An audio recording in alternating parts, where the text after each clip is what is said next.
Picture this: a bald old man, barefoot, walking through the crowded markets of Athens, asking fish vendors as he passes, "What is justice?" But that is not all. On the other side of the world, there is another teacher, dressed in formal robes, carrying a bundle of ancient texts, knocking on the doors of royal courts, asking, "Would you like to learn how to be a virtuous ruler?" Two teachers, two continents, half a world apart, but united by one dangerous habit, asking the one question society does not want to hear. The result: one was forced to drink poison. The other died in quiet obscurity. And yet, both men have outlived the rulers who once turned them away. Before we dive into this journey, a journey where we peel back the layers of disguise that civilization has wrapped around philosophy, I invite you to do something simple, something that will not get you executed like Socrates or rejected like Confucius. Hit the subscribe button. If you enjoy uncovering buried truths from history, if you like stories that make you go, "Whoa," and then wait, "What?" then this is the place for you. And drop a comment below. Let me know where you are watching from.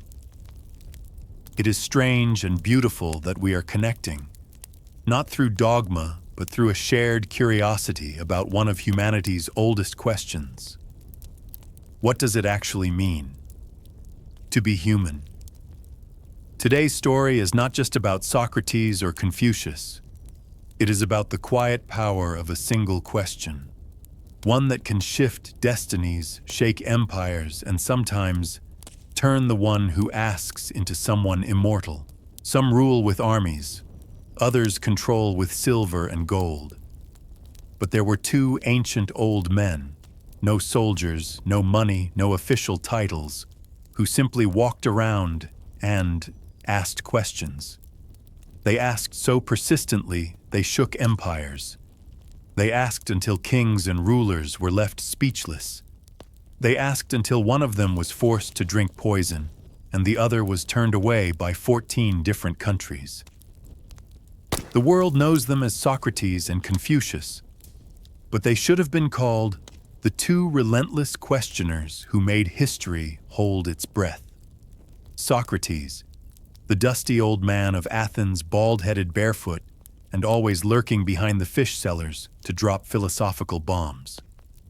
Confucius, the man lighting incense to his ideals in a society engulfed in greed and conflict.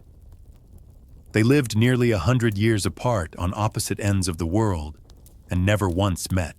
But if there is such a thing as reincarnation, you could imagine them standing face to face like two samurai warriors, speaking, not fighting. One asked to destroy illusions, the other asked to preserve values, and both proved that words, when used with precision, do not just change people. They can transform entire civilizations. Let us pause there and go back to a time before they became the immortal teachers of mankind, before the statues were built, before disciples recorded their every golden word. They were simply two oddballs. One hated bathing and interrogated strangers in the marketplace. The other wandered from kingdom to kingdom, asking to teach virtue and manners, and often got kicked out for talking too much. Socrates never wrote a thing. He charged no fees. He never lectured from a podium.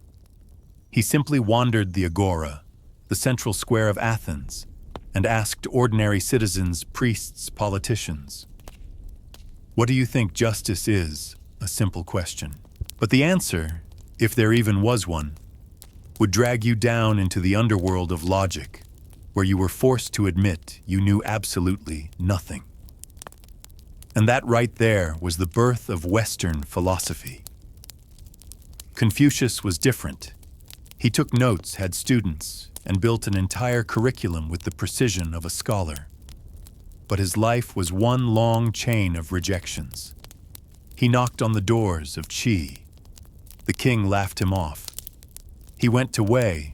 The officials ignored him. In Chen, He nearly starved to death in the fields, yet he kept teaching. Teaching students, commoners, even people who did not want to hear it, because he believed the principles of virtue and ritual could still save a society on the verge of rot. One struck from the bottom up, the other patched things from the top down. But both chose questions as their weapon, and unlike real knives, the blades of words do not draw blood. They draw sleepless nights. Socrates asked so persistently, Athens began to panic. His questions were not just intellectual games. They threatened the very foundation of the system. He did not preach. He made you expose the absurdity in your own beliefs. And when a society runs on hypocrisy, the one who asks real questions becomes the most dangerous man alive. Athens sentenced him for corrupting the youth. But in truth, it was because he had taught them how to think. And when young people learn to think for themselves, the state loses control. Confucius, on the other hand, was not rejected because he was wrong, but because he was too early. At a time when kings lusted for war and land, he said, cultivate the self, govern the family, lead the state, bring peace to the world. In a bloodthirsty society, he said ritual and virtue are the foundation. To his contemporaries, he was like a man preaching morality in the middle of a hurricane. But he believed ethics must be taught before chaos strikes, not after. Neither of them entered politics, yet both shook the political world. They were not kings, but they asked the questions that kept kings awake at night. They held no office, but they trained generations who dared to look power in the face. Socrates died. Confucius died. But the paradox is this: their deaths were victories, because only in silence did their voices echo across all of humanity. And now you may ask, were they truly alike?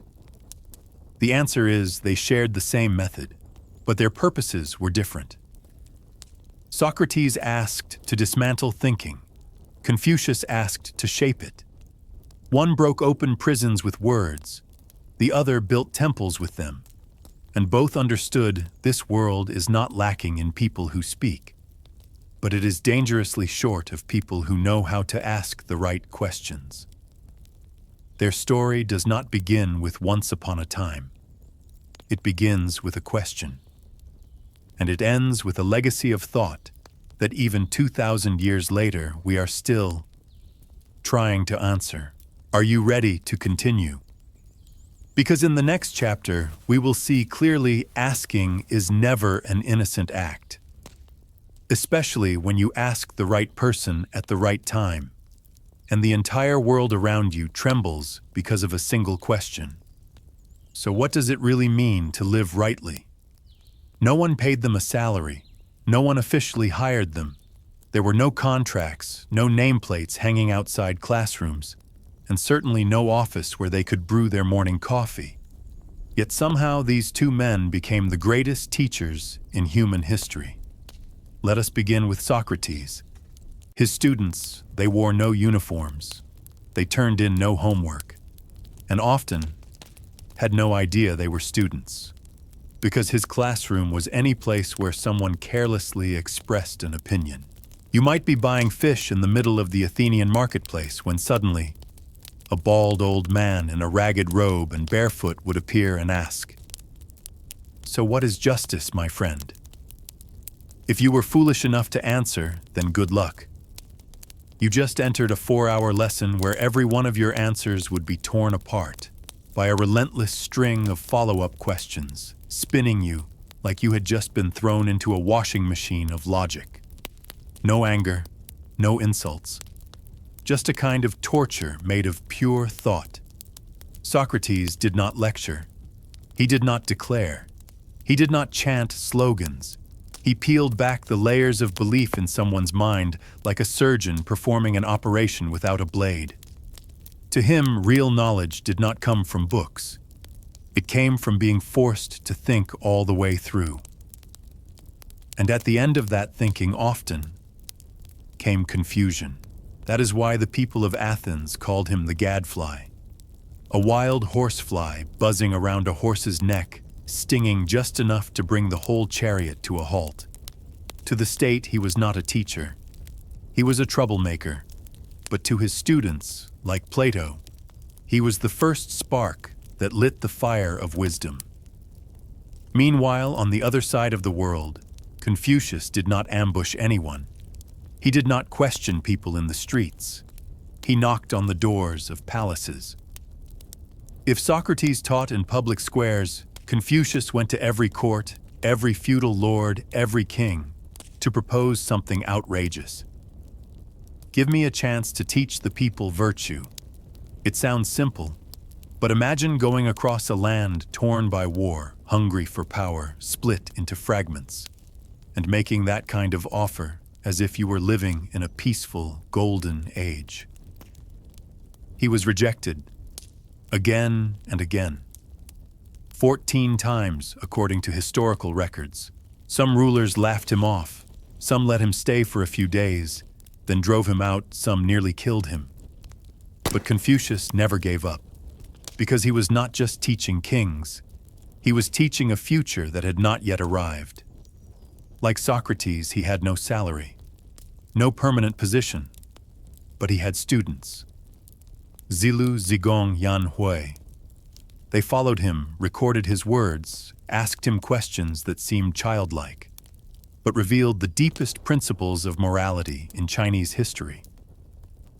One day a student asked, "Master, does the gentleman ever feel sad?" Confucius replied, "The gentleman is sad when he has not learned or understood, not because he has no status." That was the teaching of a man who had been denied power his entire life.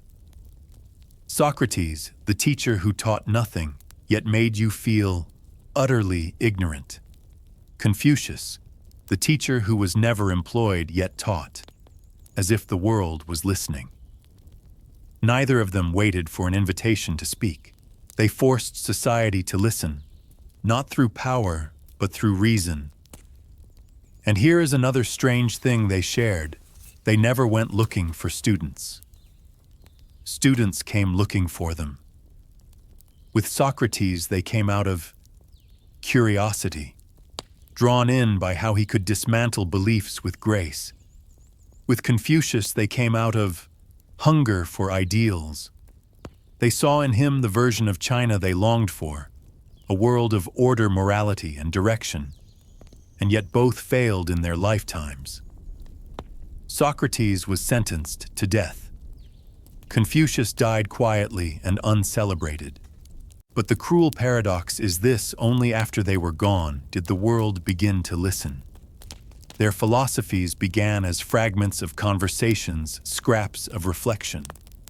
But then people started to write them down, pass them on, analyze them, teach them. From Athens to Harvard, from the state of Lu to Yale, the thoughts of two nameless teachers became the bedrock of human education. Because they did not teach for a paycheck, they taught because if they stopped, society would rot. In an age where power was bought with gold and truth was buried beneath layers of hypocrisy, Socrates and Confucius chose the only path left to teach with the way they lived. And that is the kind of lesson no school can ever truly teach. People often say that a good question can open a door. But Socrates and Confucius did not just open doors. They smashed through entire walls, and sometimes they demolished the very house of ideas you were living in. They did not command. They did not preach. They asked. But make no mistake, these were not polite check-ins. These were questions with purpose, questions like surgical blades designed to force you to look inward, with no place to hide. And what is fascinating is this: they used the same tool, questions, but for completely opposite goals. One used them to take the world apart. The other used them to keep the world from falling apart. Socrates asked, like an investigator of the soul. He never told you that you were wrong. He simply kept asking until you could no longer defend your own belief. What do you think justice is? Oh, it means doing good. Good for whom? The strong, the weak. If an action is good for a thief, is it still justice? And down you went. Each question from Socrates pulled you deeper into the labyrinth of logic. No shouting, no insults, just a patience so ruthless it left you staring at yourself and admitting, I do not know. But that was not failure. For Socrates, that moment was the beginning of wisdom. Knowing that you do not know, that was the first patch of soil where philosophy could take root. He called it meutic, the midwifery of ideas. He never gave you the answer. He helped you give birth to it yourself, not with blood, but with confusion, frustration, and deep thought. And Confucius. He asked like a classic East Asian father. No attack, no confrontation, just questions that made you feel ashamed. What should a gentleman do? First study or act? Did you do that with complete honesty? If no one is watching, will you still behave with virtue? His questions did not push you out of society like Socrates. On the contrary, they pulled you back into your proper place within it. To Confucius, a question was not a puzzle of logic. It was a mirror for your behavior. He asked so you could see how far you had strayed from the ideal. And if you were lost, the question became a red lantern. Not to punish, but to guide you back. Socrates asked to make you restless. Confucius asked to help you live in peace. Two opposite directions. But both began with the same place, inner unrest. Both believed that human beings cannot evolve unless they see the cracks within themselves. But here is where they diverged deeply. Socrates did not believe in standards. He broke apart fixed ideas. Every question was a quiet explosion under a belief system. Because he believed truth is not something you are taught. It is something you must dig up with your bare hands from the depths of your own mind. Confucius, he created standards, not to oppress, but to save. Society was in chaos. Kings were killing. The people no longer knew right from wrong. His questions helped recalibrate the moral compass. He did not want you to think differently. He wanted you to think correctly. And here we see the difference in their grand vision. Socrates aimed to liberate the individual. Confucius aimed to stabilize the community. One pushed you away from the crowd, forcing you to walk alone toward truth. The other brought you back into the crowd, teaching you to walk in line, not to be trampled. A question, that is just a tool.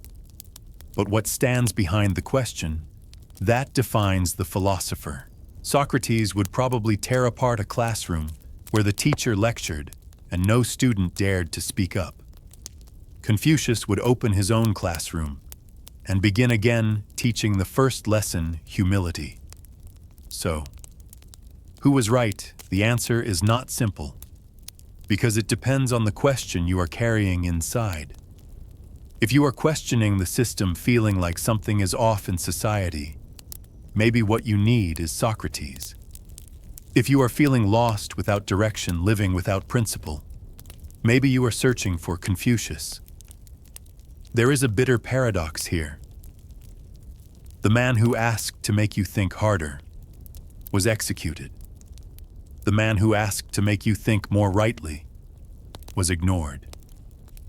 And in the end, the world realized they were both right, because they asked their questions at a time when no one wanted to be questioned.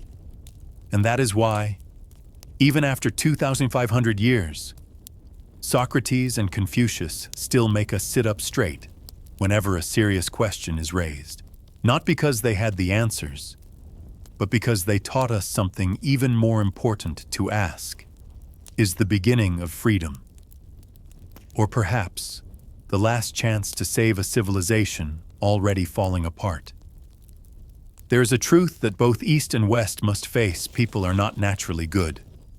We are selfish. We are contradictory. We are masters of excuses, poor at keeping promises, and the moment an opportunity arises, we slip. So the question is, how can people live better? Socrates and Confucius, two old men without power, without armies, gave two completely opposite answers to the same fundamental question. Socrates said, "Give people the freedom to think. They will find the truth." Confucius said, "Give people the right rules. They will behave with decency." One believed that individual thought is the foundation of society. The other believed that social order is where individual thought must serve. And from there, two worldviews emerged. Socrates did not want to teach you to be a good citizen according to the law. He wanted you to question the law itself. Because to him, not every law is just. Not every morality is true. If you live only by what society tells you, then you are living as a copy. In a famous dialogue recorded by Plato, Socrates asked, "What is right? Is it right because the gods command it, or do the gods command it because it is already right?" This was not a religious question. It was a direct kick at the foundations of divine authority, the tool every ancient society used to control its people. Socrates was digging down to the roots. Do we do good because we fear punishment, or because we truly understand the value of good? To him, morality could not be imposed from the outside. It had to be distilled from within. It could not come from fear, but from freedom. The freedom to think, the freedom to be wrong, the freedom to grow. That to him is how people mature. But Confucius would look at Socrates, nod thoughtfully, and gently ask, "Freedom is good. But if everyone wants to follow only their own mind, who will keep society from collapsing?" Confucius lived during the spring and autumn period, a time when warring states clashed like arguments in a city council meeting. Except there was blood. He saw children raised in violence, kings murdering fathers, sons, stabbing their adopted parents, loyalty traded for power. In his eyes, the problem was not a lack of freedom. It was a lack of structure. And that structure had to come from Li. Li, in Confucian thought, was not just ceremonial bows and rituals. It was a system of behavior that kept society rooted in morality. Everyone knew their place. Everyone knew their role. No one overstepped. No one abused their power. No one acted without respect. Not because they were forced, but because they understood order is what keeps humans from falling into chaos. He believed that people can be good if they are guided by example and deep bonds of meaning. A gentleman is not someone who is perfect, but someone who constantly improves himself. Confucius did not break laws. He cleaned them up, dusted them off, and re-explained them. He did not ask, "Is this rule right?" He asked, "Am I living rightly within my role?" Socrates lived as a model rebel.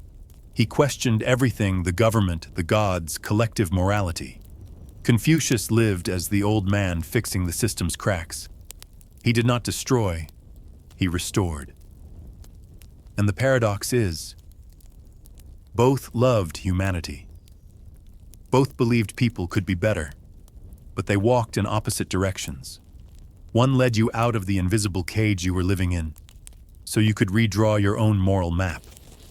The other taught you to look at the cage and realize maybe that cage is what keeps you from turning into a beast. So do not ask who is right and who is wrong. Ask, what is the world missing right now? If the world feels stifling, rigid, unwilling to hear another voice, call on Socrates. If the world feels chaotic, aimless, where people have no moral compass, invite Confucius. This very conversation between two philosophies is a lesson in itself. Maturity does not come from picking a side. It comes from learning to listen to both. Socrates does not need your agreement. Confucius does not need your admiration. They only ask that you think and act with kindness. If you have made it this far with me, it means you are not just here for a story. You are thinking alongside two of the greatest minds in human history. And if a simple question like "how should one live" made you pause for a moment, then maybe this place is meant for you. Subscribe to the channel so you do not miss the kind of history that makes us think differently, live more deeply. And leave a comment below so I know you are still here walking this path with me, layer by layer, thought by thought. There are those who thirst for power so badly they would trade their soul for it. There are those who are born to rule. And then there are those to whom power comes knocking, but they simply step aside, hands clasped behind their back, and shake their head. Socrates and Confucius belong to the third kind. Neither of them chased power. They did not seek it as a path to status. Yet life kept tempting them with the very thing they were smart enough to seize supreme authority. Socrates could have easily become a politician. He was eloquent, magnetic, knew the law, and understood human psychology. There are even stories that he was once offered a strategic political role and refused it outright. Why? Because he did not trust blind systems of power. Because he knew that those in power are not always the ones who understand truth. And most of all, he knew he could not hold office and keep saying the things no one wanted to hear. In a city-state like Athens, where politics was practically the second profession of every free man, Socrates chose instead to be a thorn in the side of the state. Not through violence, not through revolution. He simply asked, and asked the painful questions. He searched for justice not in the assembly halls, but in the hearts of individuals. And he knew the day he stepped into politics, he would have to silence himself. And Confucius, he did not reject power. He waited for it. He hoped for it. He even dreamed of being used to reform society. Throughout his life, Confucius went from one feudal kingdom to another like an ancient-day startup founder, pitching his comprehensive model of moral governance to kings, hoping for a single yes. And of course, he was repeatedly turned down. Why? Because he demanded too much virtue from those in power. No one wanted to hear a ruler must first be an example. No one liked a teacher who said, "A king who lacks courtesy is nothing more than a legal bandit." Confucius was not executed like Socrates, but he was starved in the silence of political disregard. He traveled through 14 kingdoms, always carrying ceremonial robes in his luggage, waiting for the day he might wear them in a real royal court. And in his entire life, that day never came. But Yawn. Here is the real climax. Both men rejected by the powers of their time became the ones who shaped the very idea of political power for future civilizations. Socrates was the father of critical political philosophy.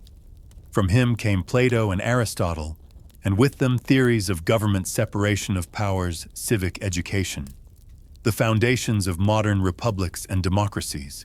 Confucius laid the foundation for the entire bureaucratic tradition of the East. From him came the doctrines of ruler-minister relations family as the model for the state ethics for officials and emperors, principles that became official policy in China, Vietnam, Korea, and Japan for over 2,000 years. The ones rejected by governments became the ones who rewrote the definition of government. It is a paradox history loves. The less someone craves power, the more power ends up shaped by them. The more boldly someone speaks to rulers, the more likely their words are carved into stone once the dust of history settles. If Socrates used intellect to pierce the mask of political illusion, Confucius used virtue to sketch out a political ideal, one he knew no one wanted to hear. Socrates looked at kings and saw they do not even know themselves. Confucius looked at kings and saw they are children in need of teaching. And so, one chose confrontation. The other chose patient waiting. Neither one bowed. To refuse power does not mean to give up. For them, refusal was a way to keep their teachings pure, because they knew some lessons only have value if the teacher cannot be bought. And that is why, though they never held office, both men left an impact deeper than any tyrant ever could. When a king dies, the throne usually dies with him. But when a philosopher dies, his words keep questioning the world. People often say, if you want to understand a teacher, look at their students.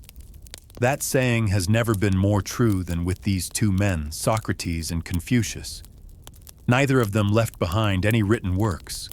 No manuscripts, no memoirs, no philosophical treatises in their own handwriting. And for that reason, their entire legacy rests in the hands of their successors. And those successors were their students, not mere copyists, but people who continued their teacher's spirit with the way they lived.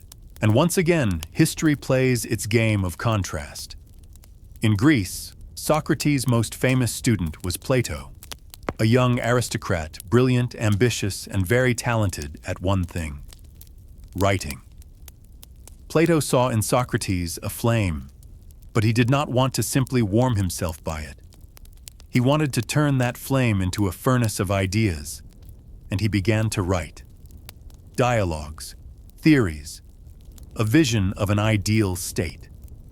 He founded the Academy, considered the first university in Western history.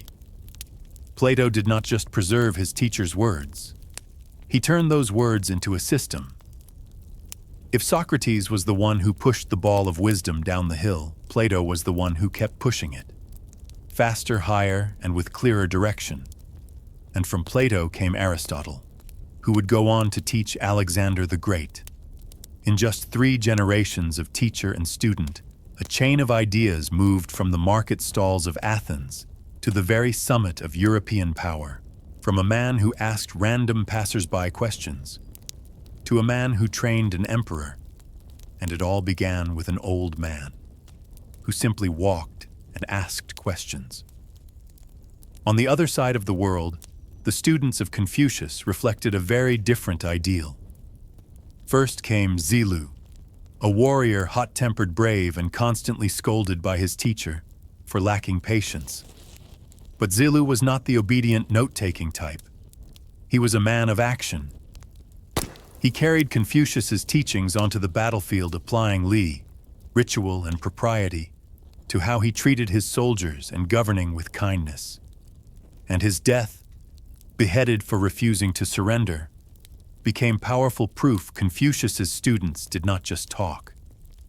They chose to die the right way.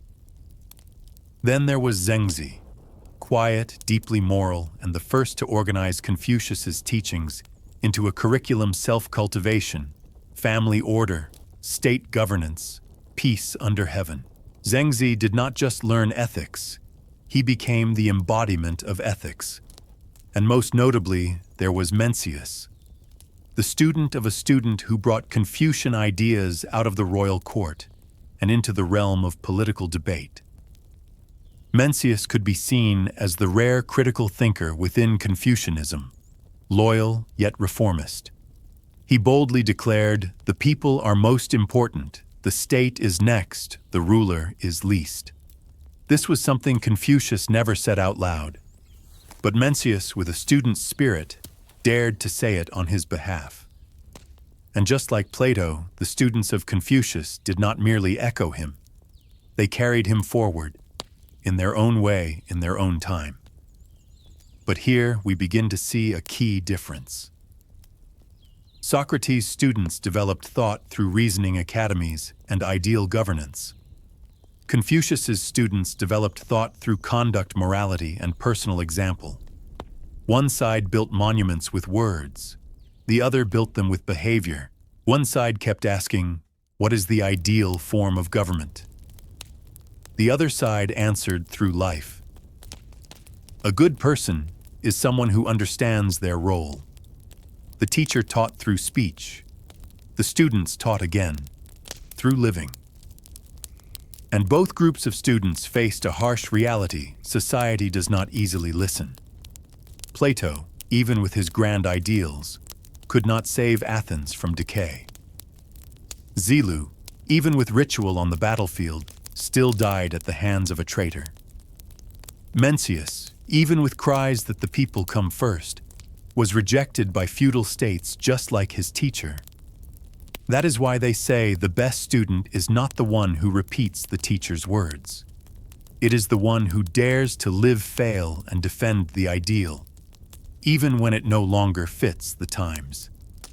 And here we see the bigger picture. Socrates laid the foundation for independent thought.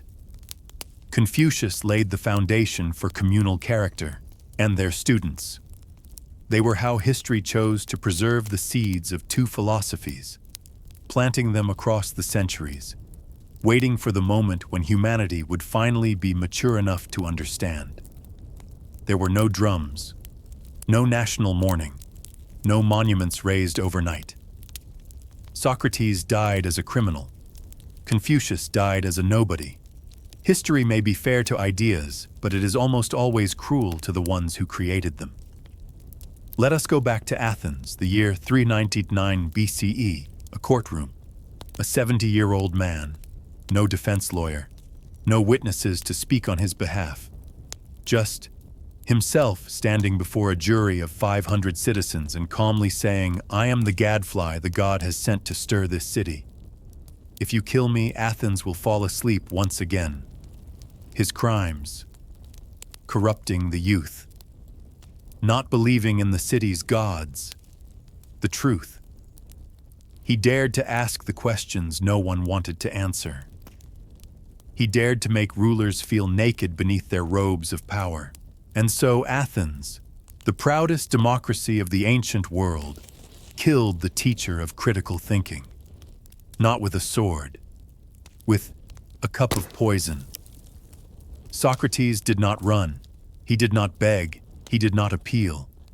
He sat down, drank the hemlock, and left one final sentence: "Crito, remember to offer a rooster to Asclepius. Asclepius, the god of healing." The rooster, a token of thanks. A strange final line. But if you understand him, you will know to Socrates death was not a tragedy. It was the final cure for the illness of ignorance.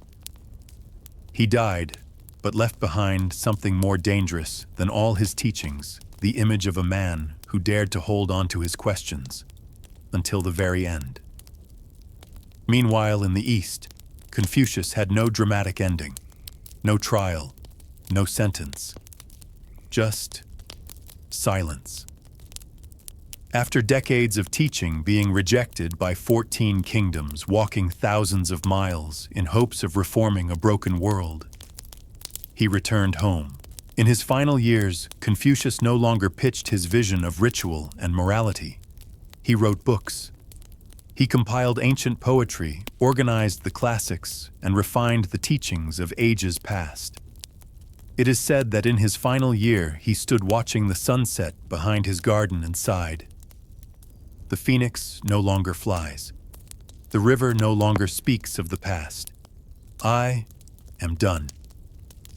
He died with no statue raised, no grand ceremony. No official ever acknowledged his contribution. Even his students simply wrote his words down, quietly, without trumpet or fanfare. That death was not humiliation. It was silent proof of one truth: society only wants philosophers after the chaos has passed. Both men, though living worlds apart, left this life unrecognized. And yet, time did what the crowds could not. It looked back. And it was in their deaths that people began to truly read what they had said. Socrates, once a despised criminal, became the father of Western thought. Confucius, once mocked as a stubborn old man, became the teacher of 10,000 generations. Because sometimes death does not bury an idea, it activates it. If Socrates had not been executed, would Plato have written his dialogues? If Confucius had been made a minister, would he have had time to write the Book of Rites tragedy? Sometimes is history's way of protecting wisdom from the carelessness of its own era. And then we come to see Socrates died because he dared to disturb a city asleep in the illusion of democracy. Confucius died because no one dared to wake up in a world spinning out of control. Their deaths, though shaped by different worlds, were the same in essence, the cost of refusing to compromise with falsehood. They did not need to become kings. They did not need to be sanctified. Because they knew what must live on is not fame, but the right question preserved at the right moment for a generation finally ready to listen. History is often the place where the victors get statues, but in a quieter corner, with no throne, no glorious battles, there still stand two shadows. One walked against the winds of Athens. One quietly packed his books on the soil of Lu. They were not alike, but they both walked straight. Socrates, the philosopher who looked like a wanderer, bald, heavy-bellied, his voice unimpressive, but his logic sharp as a razor. Confucius, the classic teacher, dignified posture, calm voice, every gesture as if all of China were watching. Two men, two extremes, one east, one west, and yet both ask the same question. What does it really mean to be human? Socrates did not give you the answer. He pushed you into a maze of questions and wished you good luck. Confucius handed you a map. Step by step, relationship by relationship, ritual by ritual. As if being human were a classical symphony you must learn to play note by note. One wanted you to break it all down to rediscover yourself. The other wanted you to understand your place, so you would not get lost. Today's world favors Socrates in an era where critical thinking is celebrated. But the world still needs Confucius when community, family, and duty are quietly slipping away. Socrates is the voice that awakens the individual in a crowd echoing false unity. Confucius is the lullaby of virtue when society begins to melt under the weight of too much unanchored freedom. Neither man tried to become famous, yet their names are etched into every system of thought. You might take a public speaking course, and the teacher will say, "Be like Socrates, ask questions." You might attend an ancestral memorial, and your parents will say, "Live rightly like Confucius taught." They are there in the most ordinary things we say, not because they wanted to be the philosophers of your life, but because they said out loud what we had not yet found the words to express. The final thing they left behind was not a system of ideas. It was a way of living that constantly re-examines itself, a way of living that remembers one's place in this world. If you see someone preaching loudly online, remember Socrates. Are you sure you understand what you are saying? If you find yourself lost in relationships, in family, in work, remember Confucius. Are you fulfilling your role well? Two men, two voices, like the magnetic poles, keeping the human compass from spinning wild.